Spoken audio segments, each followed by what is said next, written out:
ওরা অস্ত্র হাতে নিয়ে যুদ্ধ করতে আসবে। শোনেন, আমরা করতে হইলে এইখান থেকে পয়সা উঠান, আর যারা মন্ত্রী মিনিস্টার আসল বিদেশ তাকে বলেন পয়সা দিবার জন্য, আমরাও পয়সা দিব।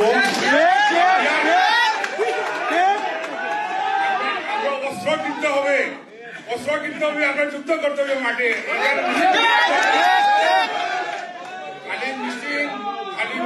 মিছিল করলেও চলবে না, আমরা অস্ত্র ধরতে হবে, আমরা মাঠে নামতে হবে।